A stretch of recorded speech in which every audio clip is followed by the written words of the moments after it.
I see is little clouds passing me by. You pick a dandelion and you make a wish. All I see is stubborn weeds growing in the ditch. And if I could be, I would be the way it be. And if I could see, I would see the way it see.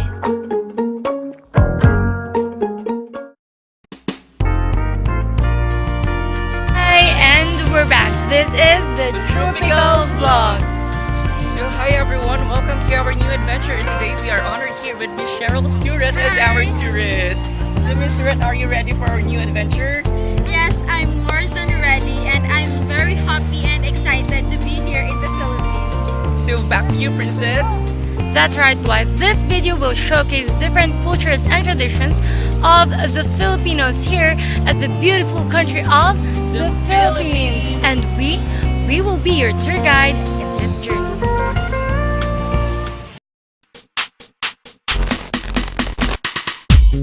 Hello everyone! So the first step to interact with Filipinos is through karaoke! That's why we bring you to the most famous Music 21 Plaza!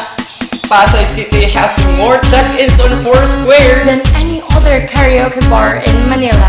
That's why we will present to you, or we will welcome Mr. John Roland Calixton to give us his song. Stay tuned!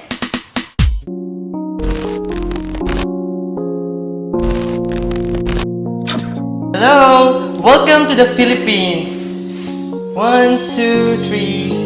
Andyan ka na naman, ba't di ko maiwasan tumingin sa iyong liwanag, nadarang na naman sa iyong apoy, bakit ba laging hinahayaan?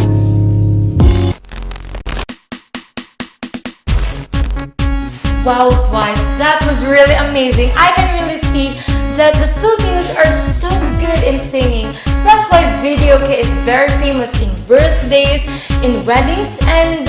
That's right, Princess. They also sing during their funeral wake. That's why if you will visit Philippines, and never ever forget to have some videoke with Filipinos because they love it so much.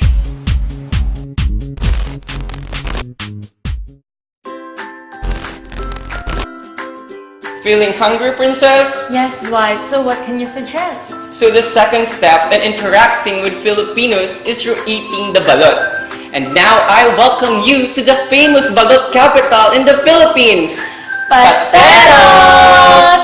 The Pateros, a native dog, also known as itik, is so good in egg laying. We have Mr. Theo Gerard Osano to give us some information about this balot.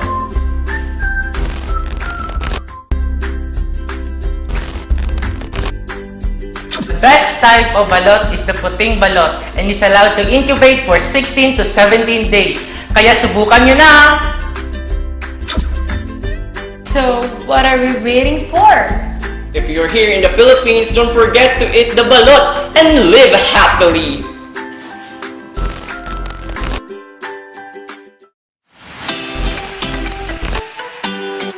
Dwight, do you love collecting shoes? Yes, I really do, Princess. Especially those leather ones. Those are really nice. Those are adorable. That's why we will bring you to the shoe capital of the Philippines, Marikina! So for the third step in interacting with Filipinos is by trying our locally made shoes. So we have Miss Andrea Manzores to give us some classy details about these shoes.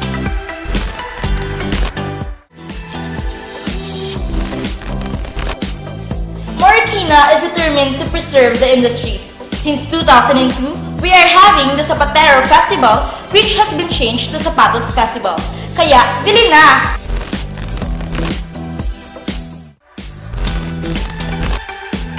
Marikina produces world-class shoes. That's why you shouldn't miss in visiting Philippines. Try to visit Marikina!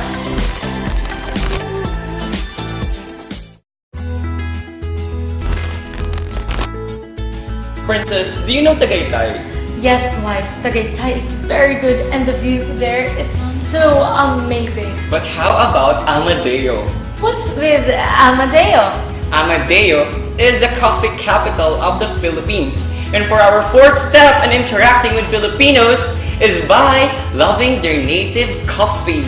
Yes, because we Filipinos are mild drinkers, but not when it comes to coffee, because Filipinos really love drinking coffee, especially after they woke up in the morning or when we are studying and even at dawn. So we have Mr. Matt Acosta to give us some soothing information about this Amadeo.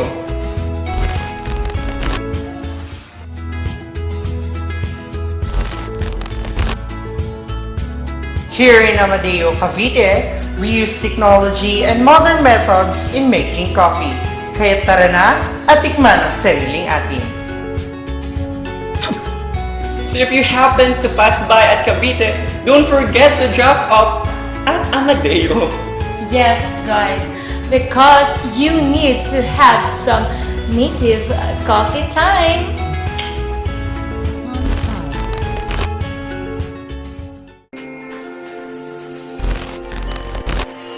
Do you want to have some fun, guys? What kind of fun, princess? That kind of fun wherein you could really feel like you are a child again, or should I rather say, a child or a Filipino child by heart.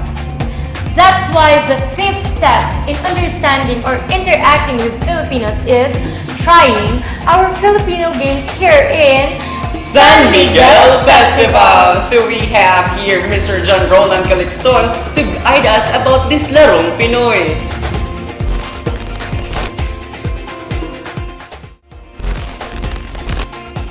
Maligayang pagdating sa Cavite! We have the San Miguel Festival, wherein Filipino traditional games and sports are still present every year, like the Palo Sebo and the Luksong Sako. And lastly, the Hampas Palayok.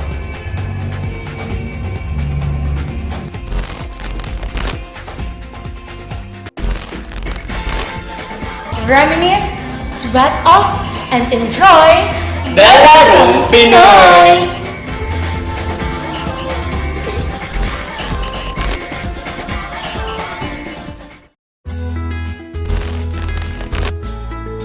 Dwight, do you sometimes miss our so-called bahay kubo? Yes, princess, I really do miss the Bahay Kubo. But guess what? I can bring you to a place of pure and genuine Filipino culture, and that is in Vegan Ilocos Sur. So for our sixth step in understanding the Filipino culture, we will visit Vegan. That's right, because in Vegan Ilocos Sur, you will really understand our culture better. You can see their different calesas, and you will be able to visit the most famous Calle Crisologo. So we have Mr. Theo Gerard Osano to give us a few glimpses of the past.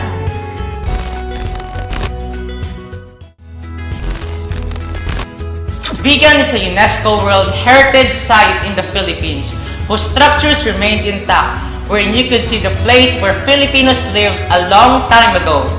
Proud to be Pinoy!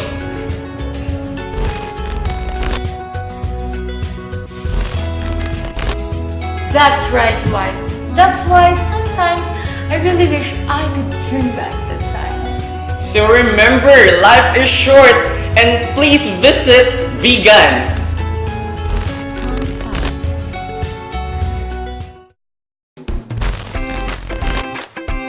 Princess, have you been to Pampanga Sky Ranch? Not yet, Dwight, but I can present to you one of Pampanga's best, and this is the seventh step in better understanding Filipino culture. What Filipinos love the most, and it is Boodle Fight! So we have Miss Andrea Mansores to give us some mouth-watering information about this Boodle Fight.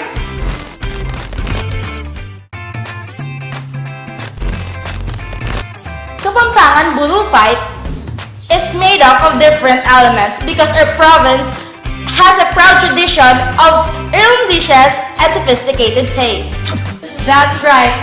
Filipinos really love cooking. Yes, princess, and they also love to eat together, which makes the family Happier!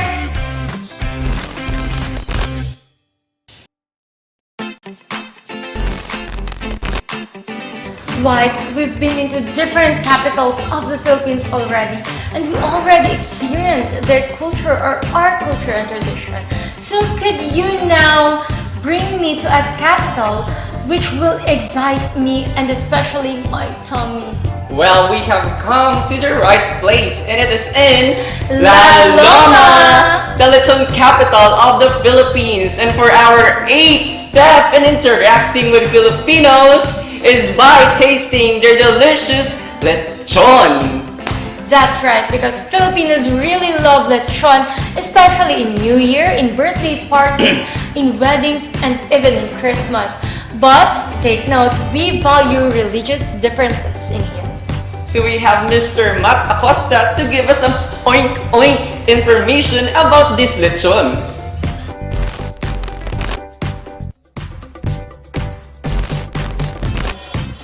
Here in La Loma, we have the tasty and crispy lechon that will surely bring you to heaven.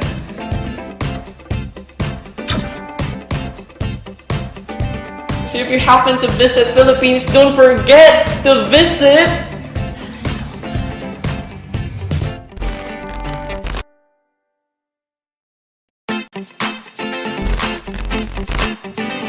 Dwight, it's so hot here in the Philippines. Can you feel it? yes, what I really felt inside my body. So, does that include your tummy? I guess so, because my tummy searches for something spicy. Perfect! That's why I will bring you to the most famous place wherein spicy or chili foods can be found in Bicol! The 9th step in understanding Filipino culture is by experiencing this so-called Bicol Express. And to give us a few tips about the ingredients of this famous Bicol Express, we have Mr. John Roland Calixton.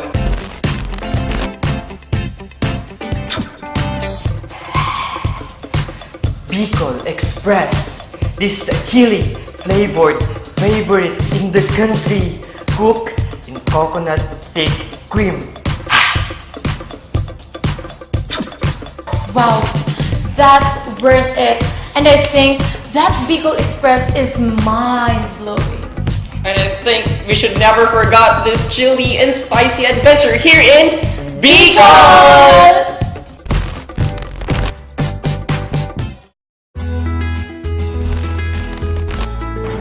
Still hungry, princess? Yes, Dwight. To be honest, I'm still hungry until now. But I have something special for you. And for our last and 10th step of interacting with Filipinos, we will give you the taste of the pancit.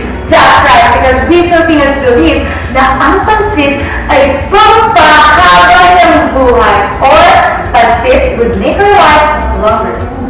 And to bring us to the home of this famous pancit Malabon, we have Mr. Theo Gerard Rosado, our resident chef.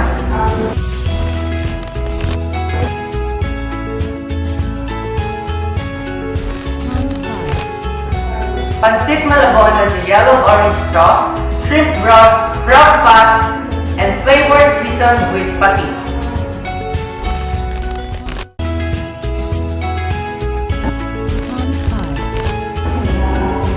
So I think my life would be longer by now.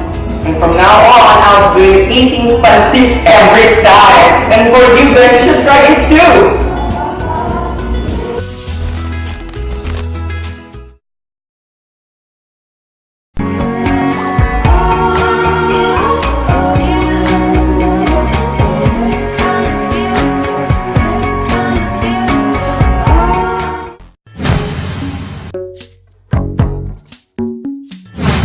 See it lying in the sailboat in the sky.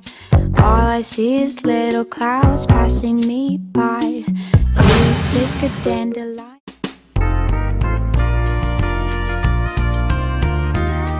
We are already at the end of our journey. Let's see what Miss Surat feels. So Cheryl, how was your tour?